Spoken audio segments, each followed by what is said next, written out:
The first thing I do when I wake up in the morning is lift up my covers and stare down at my legs. No more green glow, just crumpled baby blue pajamas. I flip over and bury my face in the pillow. My new powers lasted until I went to sleep, and that was really late because I was up watching my family's clouds interact with one another. I could tell that when my mother agreed to host my dad's poker game at the house, she didn't really want to. But I could also tell how grateful Dad was. I could tell that when Zach said he finished his homework, he really had done it. And when Beth said she was at the library all afternoon, I knew she wasn't. But I knew that the old-fashioned way by spying from behind a tree. No one even asked me where I was after school. Mango nudges my ear and forces me to flip back over. I miss the bright mango glow around him and rub him until he purrs. Ah, there they are, his usual small mango-colored puffs.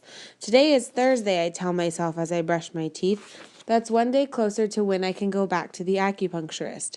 Just 6 more days. I stop brushing and multiply 24 times 6 in my head, using the process Samantha taught me.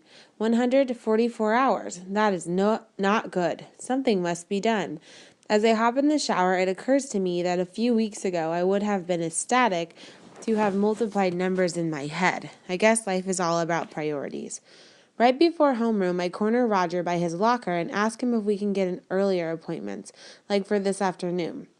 He says no and gives me some lame excuse like Faith works in another office on the other days of the week.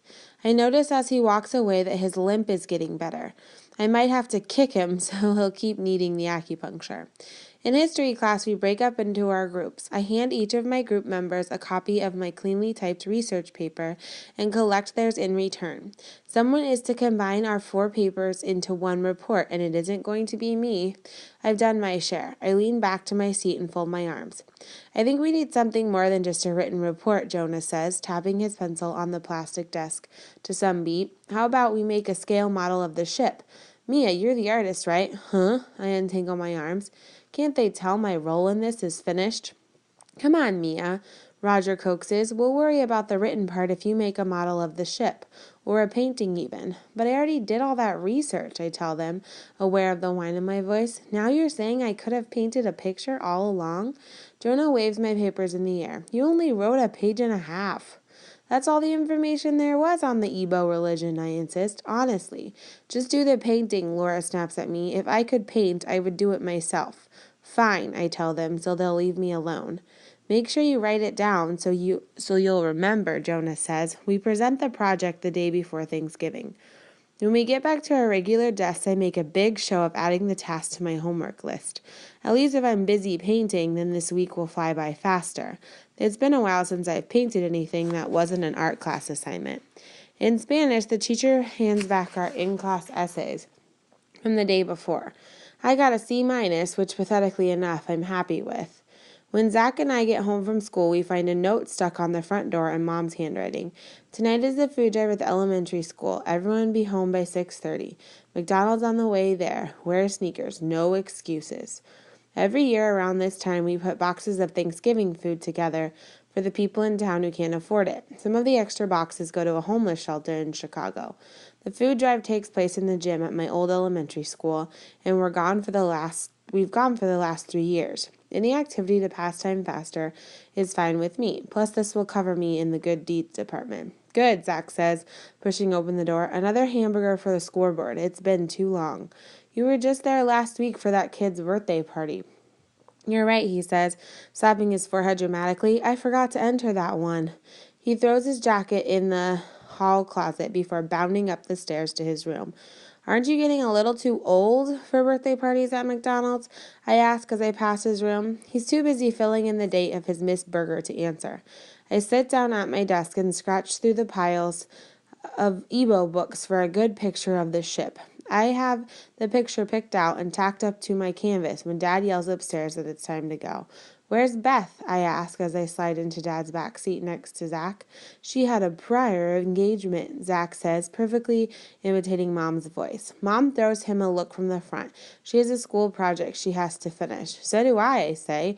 What happened to no excuses? Beth's grades are more important than ours, Zach says. That's not true, Mom insists, but she's working toward college now.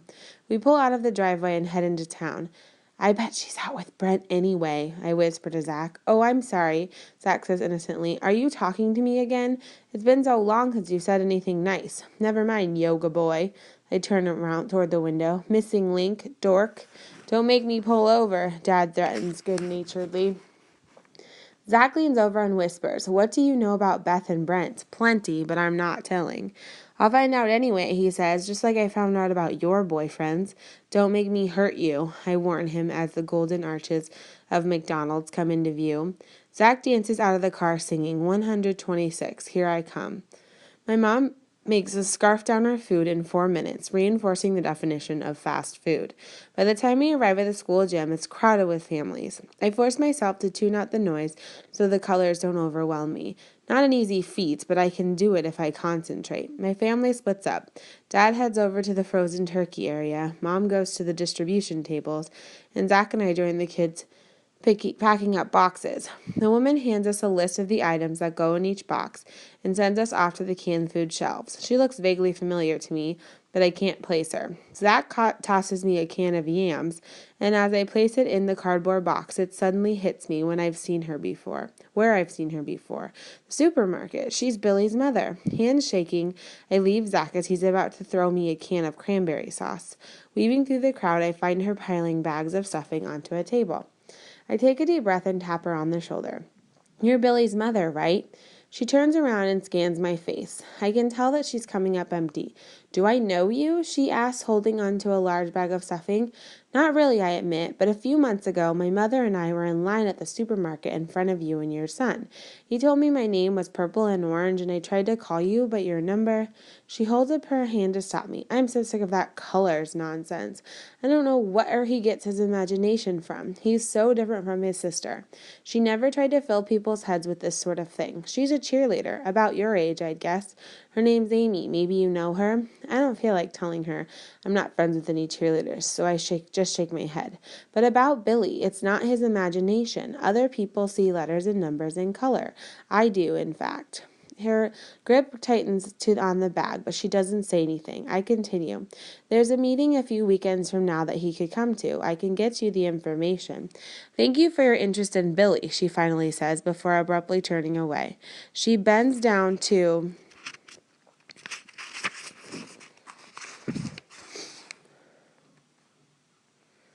grab more bags of stuffing from the box under the table. With her back to me, she says matter-of-factly, but we're going to be away that weekend. I need to go back to work now, and I suggest you do the same. I open my mouth to argue, but there's nothing more I can say. As I head back to the canned goods area, I realize I never even told her which weekend it was. Why is your face all red? Zach asks. He's already working on his second box. I put my hand up to my cheek. It feels warm. It must be because I've never spoken to an adult like that before. Not that it did any good. Do you know that woman? He asked, glancing over in her direction. Not really. I double-checked that Zach packed the box up correctly and discover he had included 3 bags of marshmallows and no green beans. While we work on the boxes, I work on convincing myself that Billy will turn out all right without any interference from me. About an hour later, my father comes over to get us. Most families have left by now, and I'm exhausted. I'm fumbling with the buttons on my coat when Billy appears before me. He has been in the babysitting section all this time. Hi, Mia, he says in his squeaky little boy's voice. Hey, Billy boy. I bend down, and he flies into my arms. I'm surprised, but I return the hug. It's way past my bedtime, he informs me in a whisper. Mine too, I whisper in return. His mother has sighted us and hurries over. She takes him by hand and gives me a look of annoyance and suspicion. Bye-bye, Mia, Billy calls as his mother yanks him out the door. I wave to him as the door closes between us. Good luck, Billy, I whisper sadly. When I get home, I find an email from Adam waiting for me. Dear Mia, I did some research for you. I think what you saw were people's pheromones in action. There must be some synesthetic connection. Before you ask what a pheromone is, I'll give you the definition from the internet. A chemical substance invisible to the eye that all animals and humans emit. These emissions are intended to somehow influence another person's or animal's behavior. One animal, say a lion, will emit a chemical into the air to attract a lioness. The lioness will sense it and will go to him. This is all very unconscious. They don't realize they're doing it. It must have been a really neat experience. Tell me more. Adam. My cheeks burn when I think of Roger sending his tendrils out to me. I saw this happen with people, I whisper in awe. How can Roger want me to come to him like a lioness? He barely even talks to me or looks my way. The next morning, Roger finds me at my locker before homeroom. He doesn't say hello, he just launches in. Would you mind going to the acupuncturist on Tuesday instead of Wednesday? Since Wednesday's the day before Thanksgiving, Faith is switching her schedule. That'd be great, I tell him, hoping I don't sound too eager. The homeroom warning bell rings. Well, I guess I should go, Roger says. See you in history. He walks away, his limp less noticeable. See, a voice says from behind. I told you so. I don't need to turn around to see it to know it's Zach. What exactly did you tell me? That he loves you? You're ridiculous, Zach, and you're going to be late for homeroom. It's okay. My teacher loves me. It figures everyone loves Zach.